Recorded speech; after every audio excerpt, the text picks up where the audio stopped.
What's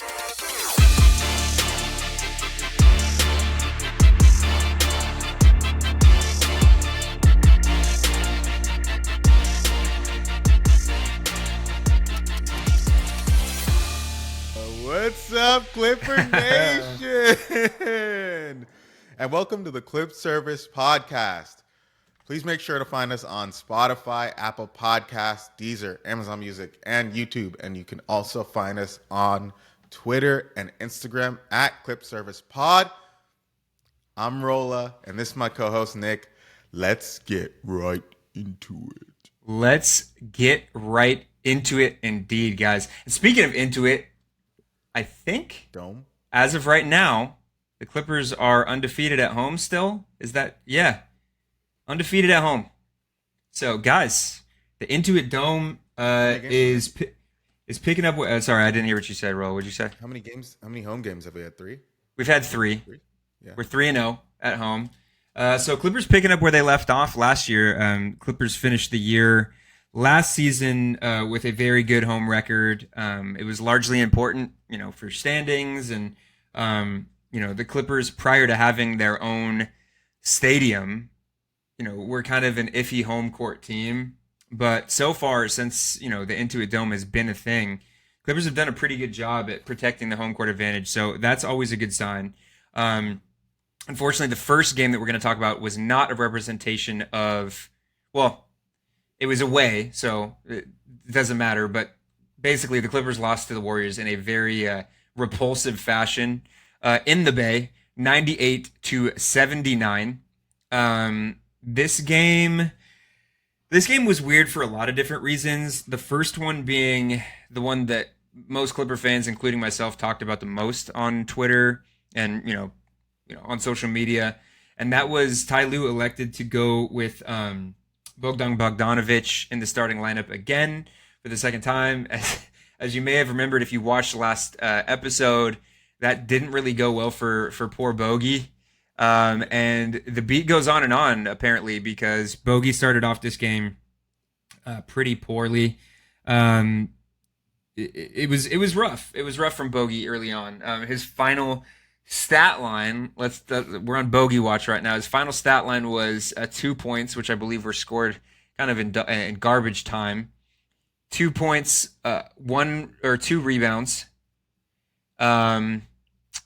or 1 rebound. Yeah, 2 points, 1 rebound, 1 for 5 from the field, 0 for 3 from 3. Had a personal foul, was a -3, and this was all in 9 minutes of playing time. So I mean, and this was another thing that Clipper fans touched on, and I completely agree.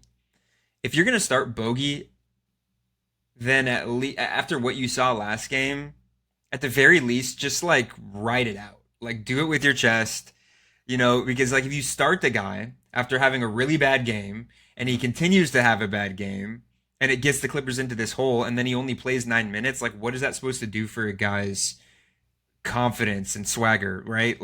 We're just going to throw you in there. You're going to play like shit, look like shit, and then we're going to pull you out. So I thought that was just a really weird wrinkle from Ty. And Ty's been known to try things and do different things and do things that make us scratch our heads and wonder why. This was, a excellent representation of that. So I thought that was weird, and it really kind of set, and I'm not saying that we lost this game because of Bogdan Bogdanovic. We lost this game because we played horribly. But I disagree. That started out. We'll get to that in a sec, Rolla. But what I was just gonna say is that started the Clippers on a bad note, and the game just the Clippers never really had control of the game from that point on. Rolla, I want to hear what you got to say, and then I'll talk a little bit more about the game as a whole. Yeah. So I mean, I guess going back to my little comment just now, I don't think we had a bad game. Well, the game as a total was a bad game. I think the first half we actually played pretty decent. The first half, I think we were up by 4 points at half. 3. Oh, actually, yeah, there was a 3-point lead. The Clippers had a really good second quarter, and went into the half up 3. And the Warriors had 13 points in the second quarter, or they scored 13 points in the second quarter compared to the Clippers scored 24 points in the second quarter.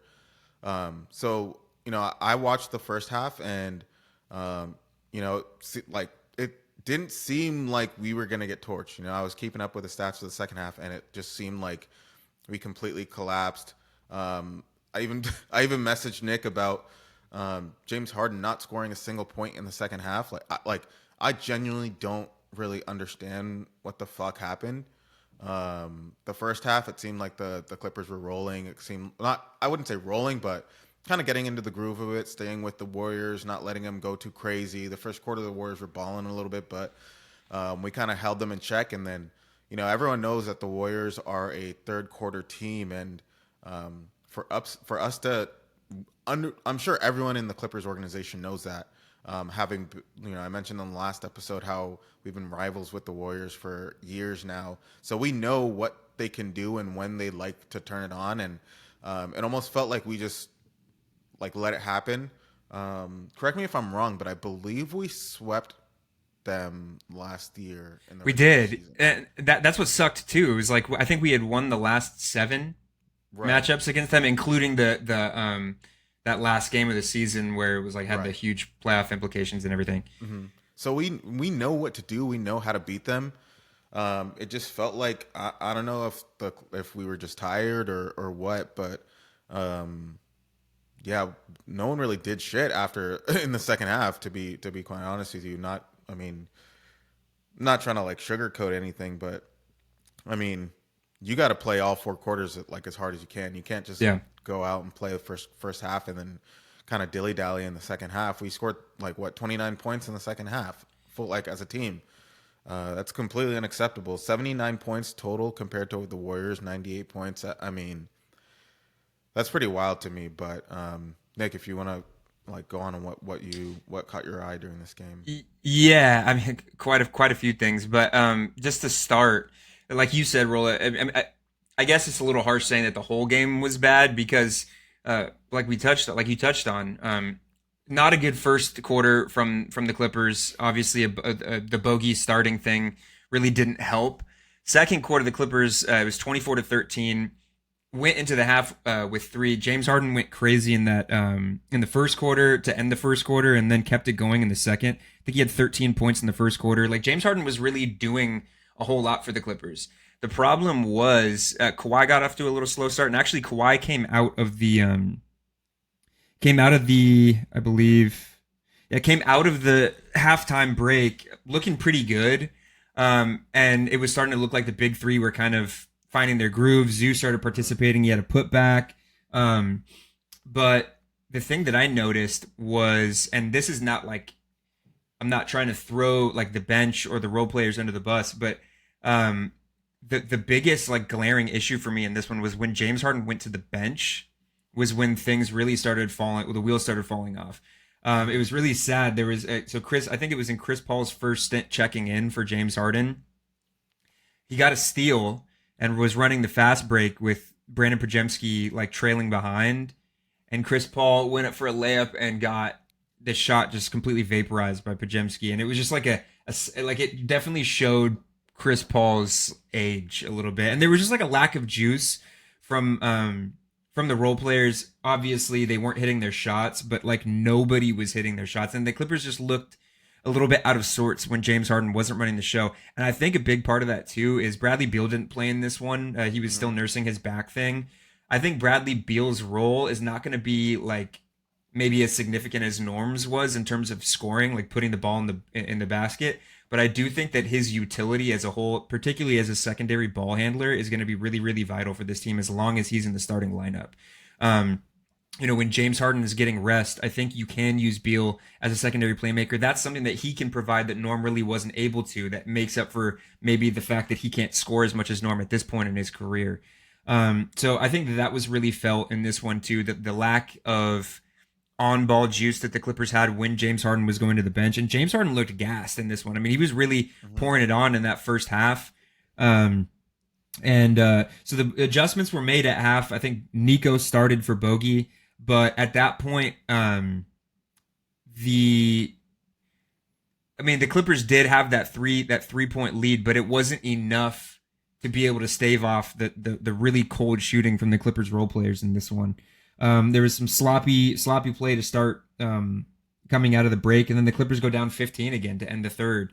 And it was kind of just like a game of catch up from that point on. In the fourth quarter, the game got away from the Clippers. It was just ugly. And I think, like I said, I think the biggest takeaway for me from this one is how once Bradley Beal is right and once Bogdanovich are right, and these guys that can act as like secondary, third, playmakers, how can those guys be effective in that way when James Harden is either not having a good night or if he's sitting on the bench? Because at some point we're going to have to say we can't do what we did last year with James Harden and just run him into the ground, because when the postseason comes around, you need James Harden to be fresh and stuff. So that was my biggest takeaway from this one. Just an ugly game, and it's a hard place to play in, in the Bay, in the Warriors' home arena, but yeah, there's really no margin for error when you do that, and the Clippers committed a lot of errors in this one. So, right. Yeah, just ugly loss all around. We knew that this one was going to be hard. It was going to be a test. So, yeah, I mean, it's hard to take away too much because it's so early in the season, but it was disappointing because this was the Clippers' like first real test this season against like what we would assume would be a contender Right. in our conference. So, I don't know. Did you have anything else you wanted to touch on in this one, Rolla? I think Rolla might be a little frozen. Yeah, you froze for a sec, but Oh, did I freeze? Okay, we'll see what happens. okay. Anyways, um, yeah, no, I don't think I had anything else to touch on. I think that, um, I mean, I believe we had beaten the Warriors earlier in the season already, so it was a test, but I don't think that it was Earlier in the our season. first test. Is that? Yeah, I think we played them the second game of the season. Am I Mm-mm. crazy? Mm-mm. Preseason, maybe. Oh, that is preseason. Um, yeah, then never mind. Then we're just gonna scrap what you're about to Yeah, say. scrap that and let's move Sorry on about to the that, next. Rolla. Okay. Perfect. Well, the next game is going to be a lot more fun to talk about. So this game was on Halloween back at the Dome. Um, I didn't watch most of this game. I was just doing Halloween shit. Hmm. But I did tune in for the last like 3 or 4 minutes of it. But just looking at the box score, this looked kind of like a vintage Clippers Pelicans game where a lot of their kind of auxiliary guys really find ways to contribute. Jordan Poole had 30 points. Jeremiah Fears, their rookie, had 13 points chipped in. I believe he's starting over Jordan Poole. He's been pretty impressive to start the season. Obviously, still a rookie, so he's had his moments of mental mistakes and whatnot. But he's been pretty solid. 17 from Trey Murphy. Trey Murphy tends to kill the Clippers, time and time again. He chipped in. Zion with 29, 11 from Herb Jones. So it was a pretty even, obviously, based on the box score, which is 124 to 126. Hmm. Very even output from both teams. But the guy that I want to talk about in this one, there's a couple guys that I'm going to talk about, but the guy that I want to talk about in this one, obviously, is the Klaw. Hitting the game winner. Basically, the last possession of the game was Zion Williamson's hits 2 free throws to tie the game. Clippers have about 6 seconds to get the ball at the floor. Ball goes to Derrick Jones. Derrick Jones runs up the floor, did a great job of ball security. I forget who was guarding him, but had him in a hostage dribble. Hands the ball off to Kawhi, right behind the elbow, and that's his spot.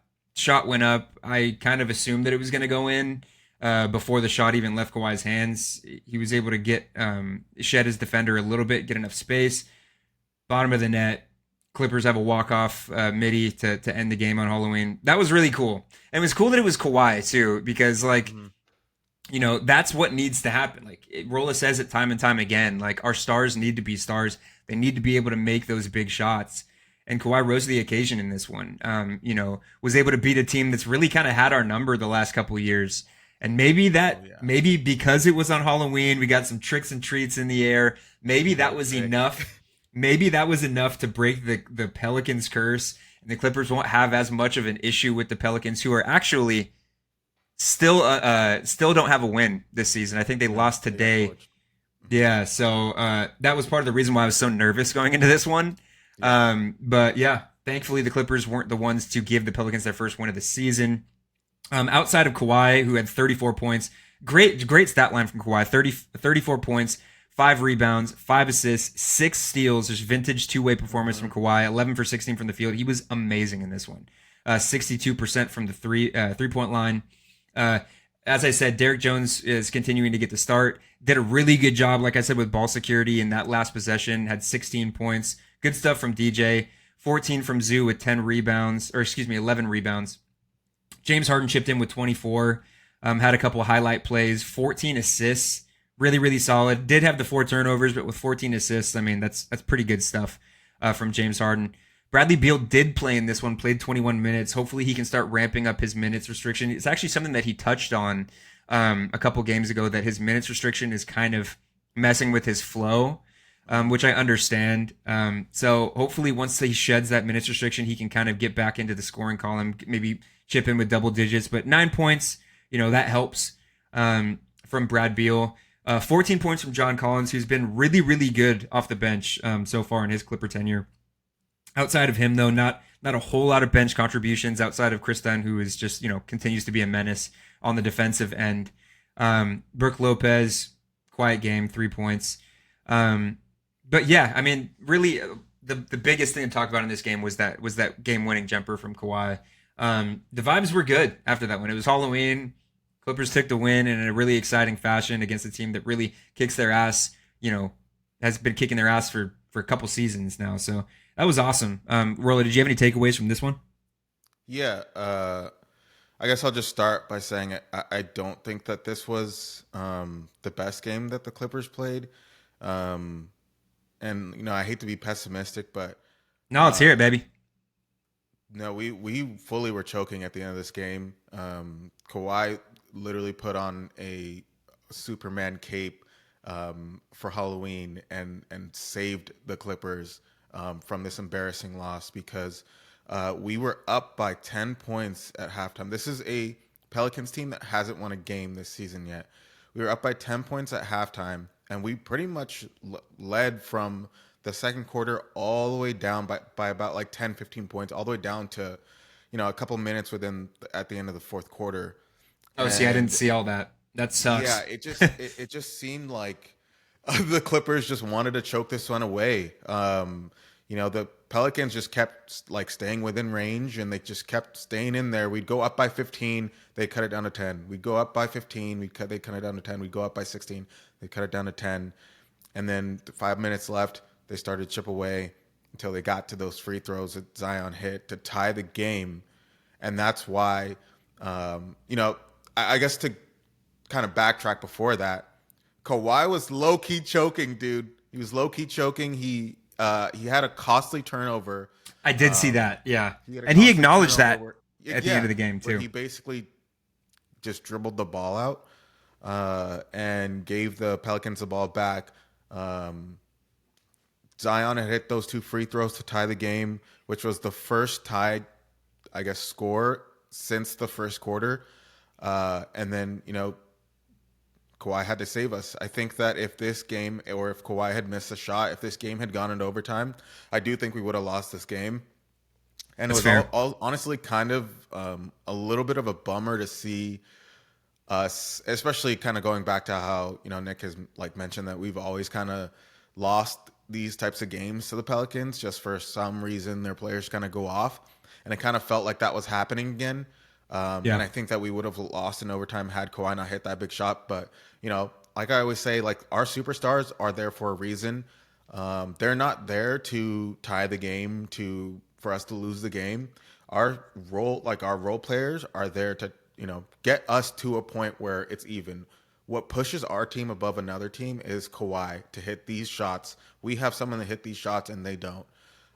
So I think that is the reason why these teams, Kawhi with the Clippers, Steph Curry with the Warriors, KD with the Rockets now, Shea Gilgeous we've seen it time and time again, like SGA is coming clutch at the end of games for OKC. You got to have that player to really put the game away. If something is slipping out of your hands, you got to have someone to just grasp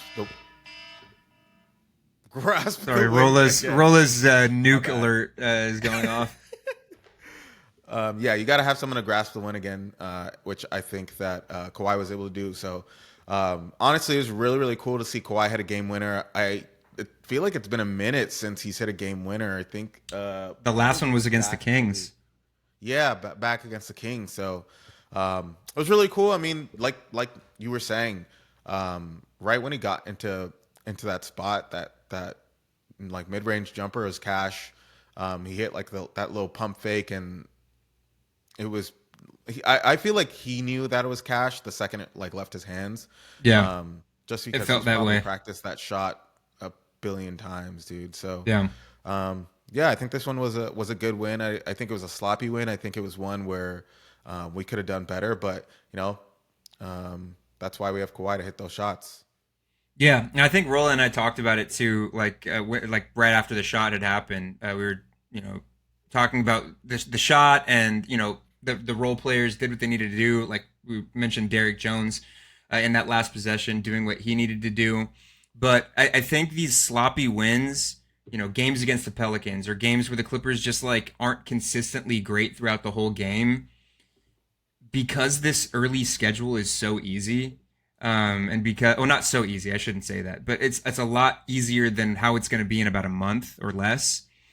That the Clippers just need to find a way to chalk up the W's, and if it's an ugly win, if it's a great win, whatever. I think that the Clippers just need to do what they can to get a bunch of wins in the win column, because you can't afford to have these losses to teams like we saw with the Jazz, or teams of that nature, where it's just games that Clippers should win. No matter how it happens, I think that's good for the process too, to be able to find ways to grit out these wins. So yeah, it's a win nonetheless, and we go back home to. Oh, actually, no, the next game. Yeah, so it's a 2-game homestand in Intuit Dome, or at Intuit Dome. The first one being tomorrow against the Miami Heat, who I believe will be without Norman Powell. I don't believe Norman Powell will be available for the homecoming game, which is kind of a bummer, but it's good for the Clippers because we know what Norm can do. And then the second game is a back-to-back, the second game of back-to-back against the OKC Thunder. Now, the interesting thing about this is Kawhi was asked about his availability coming into these games, and Kawhi said there's no restrictions on him. Obviously, we'll see what the actual case may be. He's only has so much say in that. I know that the training staff has to clear him and stuff like that, but I mean, Kawhi already coming out and saying there's no restrictions and that there's seemingly a plan to play him both games of the back-to-back is a really good sign. I mean, we had a healthy offseason of Kawhi, no injuries thus far. Kawhi's looked, healthy. He's looked, like he's got his normal juice. So I'm really curious to see if Kawhi is going to play both games in these back-to-backs and what his minute load looks like. I would imagine that if there's any between the two games, if either of them are going to be lesser minutes for Kawhi, it's going to hopefully be against the Miami Heat. The Miami Heat, I believe they got off to a pretty good start, but now they're currently lost the game yet. Oh, I'm so an idiot. the Heat are 3-2, but I think they won their first 3 or something like that. They got off to a good start, but yeah, I mean they're without Tyler Hero. Obviously, he's still recovering from a surgery, I believe. And Norman Powell, I don't know, is going to be playing. I know that he's out today against the Lakers. So if that's the case, this is one that I hope the Clippers can kind of command early on, so that Kawhi can rest late game and be ready for that game against the OKC Thunder. Because I'm going to be there too. I want to see Kawhi play, and I don't want to see us get torched by the OKC Thunder. So I'm really hoping that this first game of a back-to-back against the Miami Heat is one where the Clippers really handle business. And the way that they do that is just don't throw the ball away. I mean, we saw that against the Warriors coming out of the halftime break in that Warriors game. We saw the sloppy turnovers. We saw the Clippers allow a team who had kind of been punched in the mouth going into the halftime break, saw a team get their swagger back by just giving them the ball. And so this is a game where the Clippers really need to handle business just because of what the monster that the Clippers are going to be facing the following day. Do you have any takeaways from this Miami Heat game coming up, Rolla, tomorrow? I don't. I think that it's kind of too early in the season to kind of know what the Heat are, and I haven't really been paying too much attention to them. But I think that this is one that I think that we can be a high level team. We got to be able to beat a team like the Heat, especially when they're missing like some of their big players. A lot of points, So yeah. that's kind of what I want to see is just us be able to take these games seriously. Yeah. Yeah, no, I completely agree. I think I'm also interested to see, with Bradley Beal's like little knocks that he's taken and then, what he was nursing this offseason. Curious to see if he plays both of these back-to-backs. And if he doesn't, I'm just going to go out on a limb here and say it's probably not ideal to start Bogey again in his place. So I'd be curious to see who Ty goes with if Brad Beal does not play in both of these games. I kind of like the idea of going bigger. So whether it be Nico Batum or whether it be John Collins, I would be okay with seeing a double forward combo with have Kawhi slide up to the two. But yeah, a lot to be a lot of intriguing wrinkles coming up in this first back to back of the season. The second half of the back to back being against the OKC Thunder. As far as injuries go, I know Lou Dort has been dealing with an illness. I know that he did not play today against the Pelicans. We'll see what his status is. I would imagine that he probably plays against Tuesday unless he's, really sick or whatever. But yeah, this is one that I have many predictions for this one just because it's really hard to predict how a game's going to go against a team of this caliber. I mean, obviously they're the reigning champs. They play us really hard. Kawhi's come out, or not Kawhi, excuse me. Shai's come out and said it that he really wakes up for these games against the Clippers because there's a little bit more to prove. Obviously, was drafted by the Clippers, was traded. So Shai always plays for a little bit more when playing against the Clippers. But if the Clippers have one thing going for them, it's that so far this season, they've looked really good at home. So both of these games being at home, I'm excited to see how the Clippers come out and what the level of competition is from this team. So if you didn't have anything else you wanted to say about the Thunder matchup, Rolla. Yeah, I think that kind of going back to what you said about Shai kind of getting up for these games against the Clippers, that's going to be something that we have to deal with for the rest of probably for the next 15 years.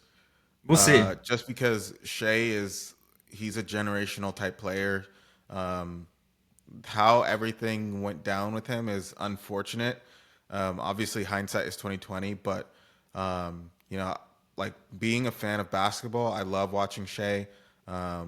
Being a fan of the Clippers, I love watching him.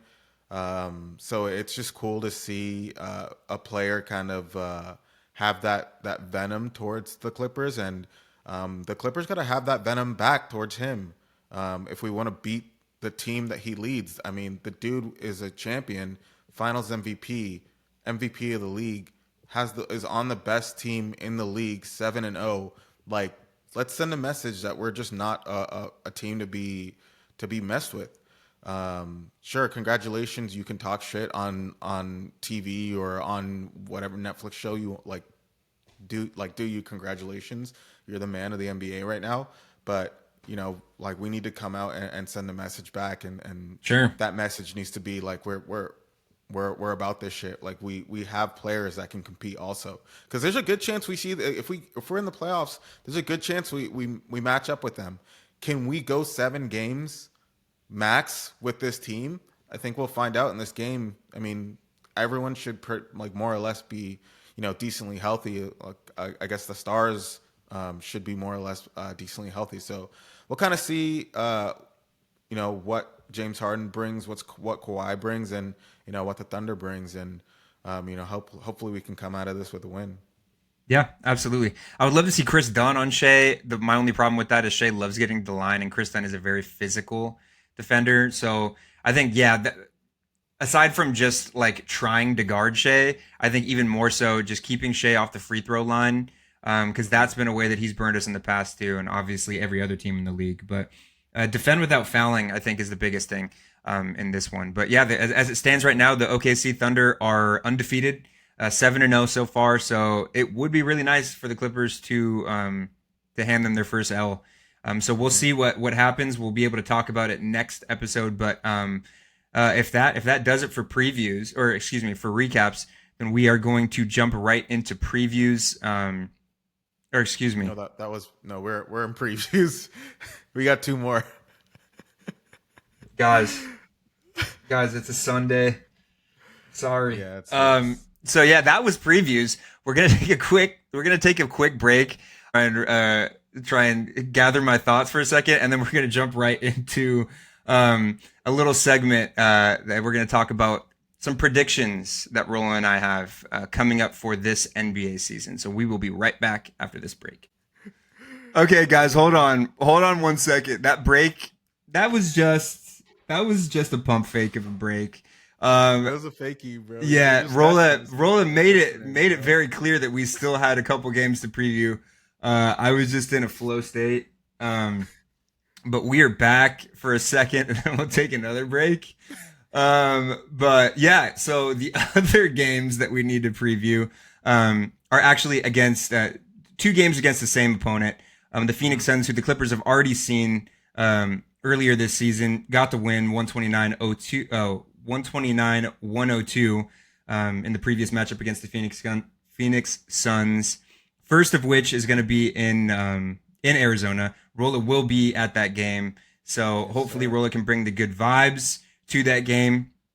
And then the second one is going to be on Saturday, back at the Dome. So, I mean, I don't know. I don't have a whole lot to say about this Phoenix Suns matchup.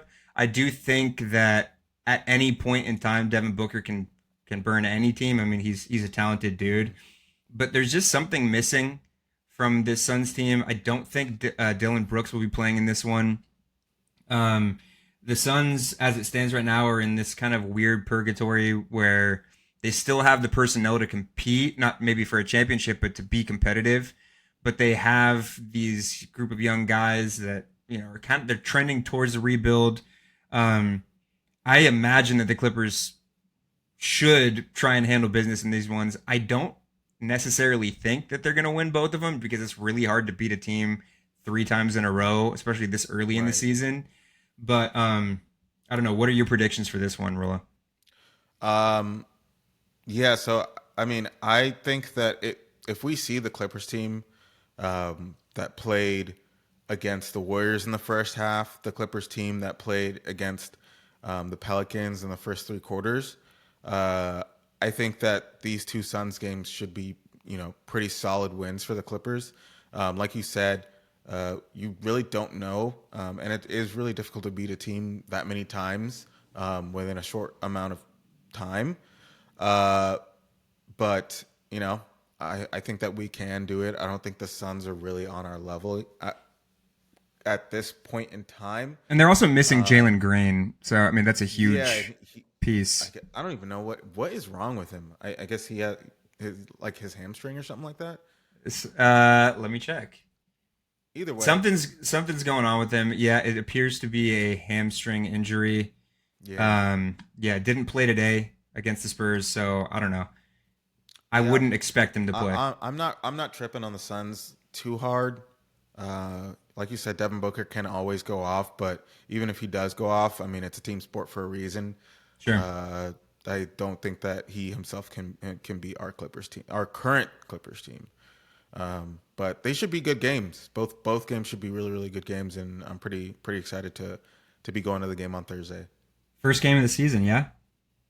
First game that you're going to? Yeah. Well, I mean, I was at the Portland Trailblazers game. We won that one. I'll be at the OKC game on Tuesday. Hopefully we win that one. Hopefully Rolla can keep the clip service record afloat. I mean, we might have to go broke going to games this season. But yeah, we'll see. Hopefully the Clippers can handle business. We are actually going to take a break now, and then we will get into predictions. So we will be right back. What's up, guys? We are back. and we're getting right into new segment for this season, where myself and Nick are going to be keeping track and noting our predictions for the season.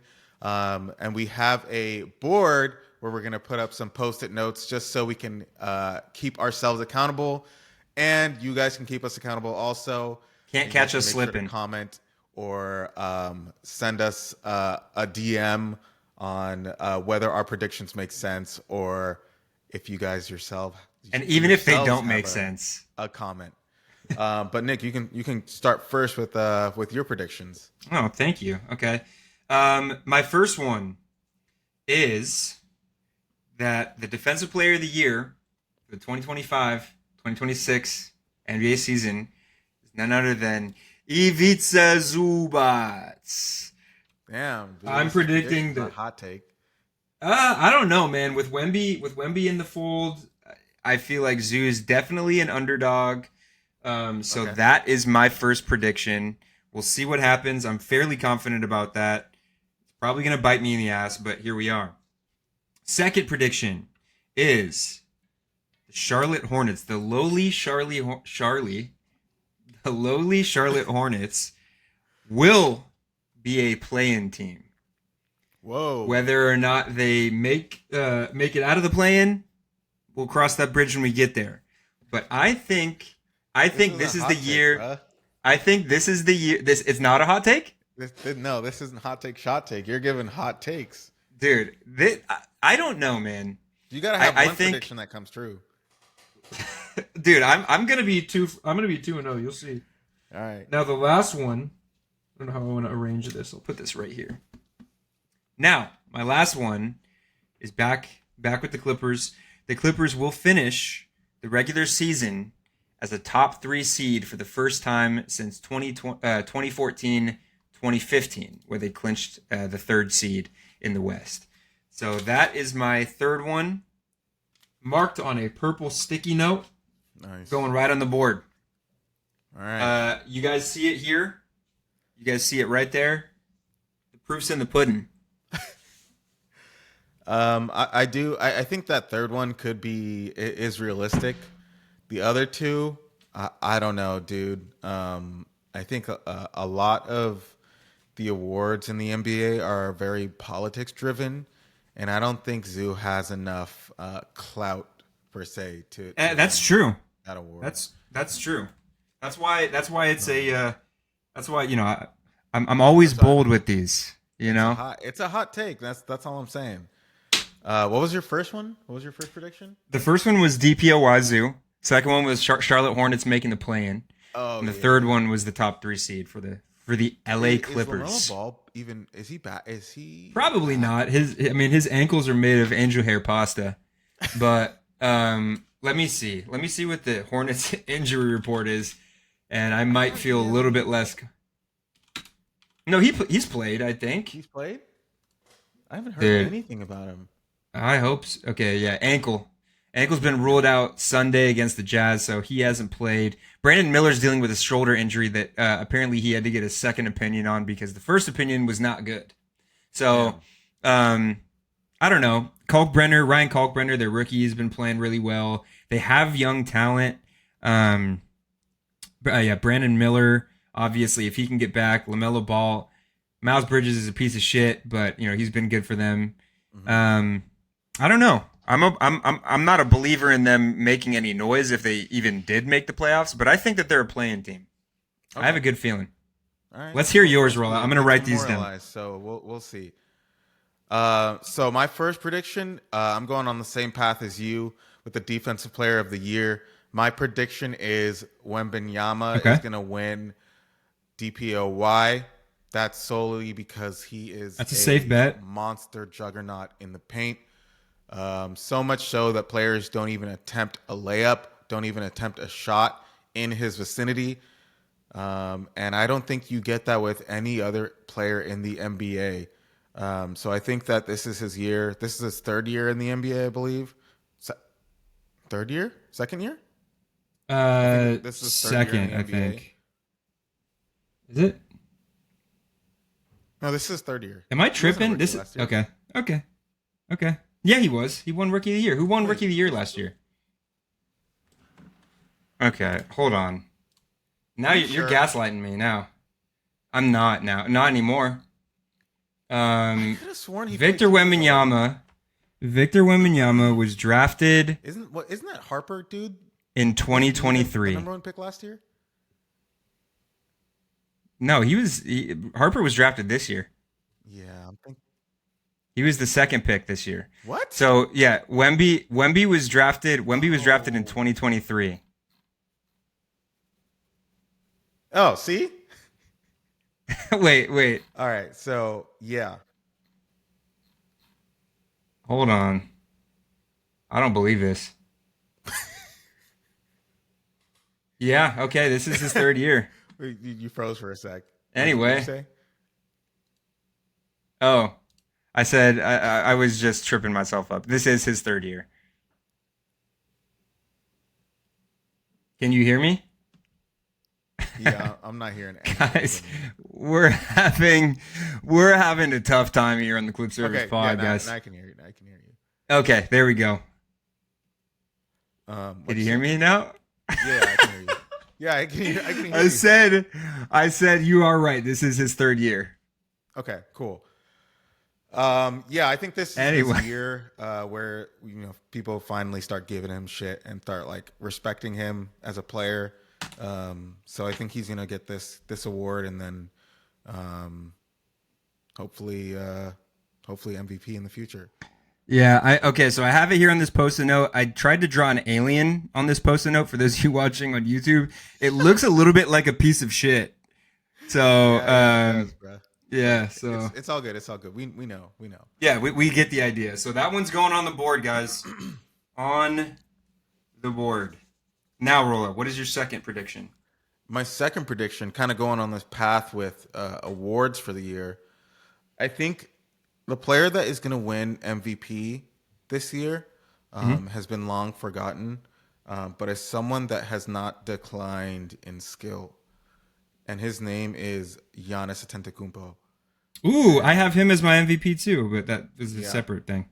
I think this is the year where he comes back into the discussions. I'm not really sure why he kind of got almost like exiled or forgotten. Maybe I think it's because he plays in Milwaukee and it's just a small market. But I think this year he really makes his return to the scene. And when I say the scene, I mean just like the media coverage that he was getting previously. So I think he'll get MVP this year. And then, did you write that one down? I wrote it down. I don't really know how to spell his last name, so I just tried my best on there. Yeah, but you get the idea. Yeah. Yeah. All right. Okay, And that's my going on the last board. one. This is a big one.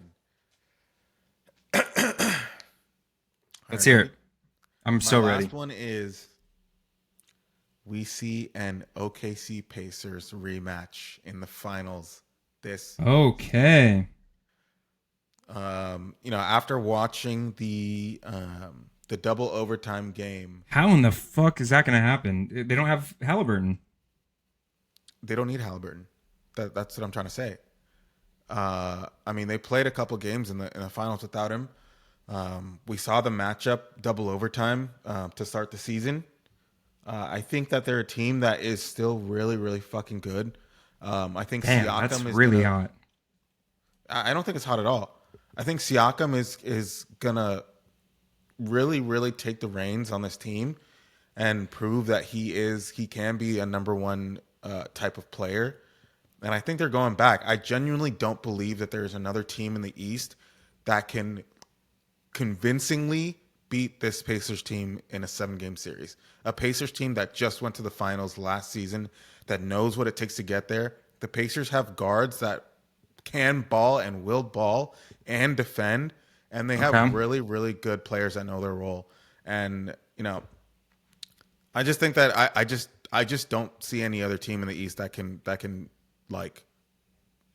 is like head and shoulders better than them, and that's just my opinion. Yeah, I mean the East is wide open.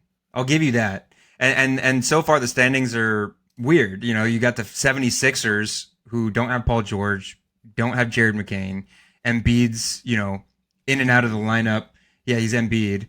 They're 5-1. The Chicago Bulls are 5-1. Obviously, Modest Buzelis has been really, really good for them. They have, some dynamic scoring.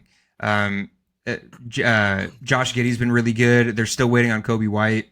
I mean, like the standings have been weird. The Cavaliers are 4-3. You have teams that are kind of supposed to do stuff that are, kind of in the same boat that the Clippers are at, just off to a slow start. The Knicks, the Hawks. And so, like, I understand the East being wide open, but as it stands right now, the Indiana Pacers are 1-5, and they're just gonna make their way to the finals. They're a playoff team, bro. They are. I mean, I do see them. I do see them making the playoffs, but I mean, this is a team that lost Miles Turner. Their center rotation is lighter than it used to be. I think it was time to move away from Miles Turner, but I mean, getting the same usage or the same, results from their centers is going to be tough. We'll see. I mean, Matherin's going to have a breakout year, which is certainly possible. He was actually my pick going into the season as most improved player. I think he's hurt currently, but Obi Toppin is also out for like a couple months or something like that. So this is a bold one, Rolla. I'm going to put this on the board. Okay. I'm going to hold you to it. Hold me. That is really bold. But I'm going to have to hold you after this season's over because you're going to be crying after you see how far off you were. We'll see. But yeah, so those are the three. I'm still flabbergasted by that last one, Rolla. I do love. Have to do a half season prediction. Yeah, I do love the gusto that you gave with it, though. I mean, you're saying it with your chest. Extremely hot take. That's what we do on the Clip Service Pod, guys. So we'll see what comes to fruition. But I think that does it for predictions, right? Yeah, we'll have to do a half season one. We'll reconvene halfway through the season and see how far off we are. But yeah, from now on, those are set in stone. They are not leaving the board. I'm going to try and find a place to hang this thing up, just so we can see it remind ourselves of our folly and our blasphemy. Every episode. When we do our hot take shot takes, we might have to throw a couple more on there. Just the board is wide open, guys. Yeah. We got a cork board now, so the world is our oyster. But yeah, that pretty much does it for predictions, guys. Rolla, did you have anything else you wanted to talk about on this fine Sunday before we send these wonderful Clipper fans off into the sunset and enjoy the Dodgers? To enjoy the Dodgers win, guys. Just wanted to touch on that. Let's go Dodgers! Won the World Series. Dodgers. Great series. Hopefully, that was a crazy game. It was a crazy game last night. Also, I wanted to talk about with the holiday season fast approaching. Rolla and I are thinking about doing another giveaway for some merch. So stay tuned for that.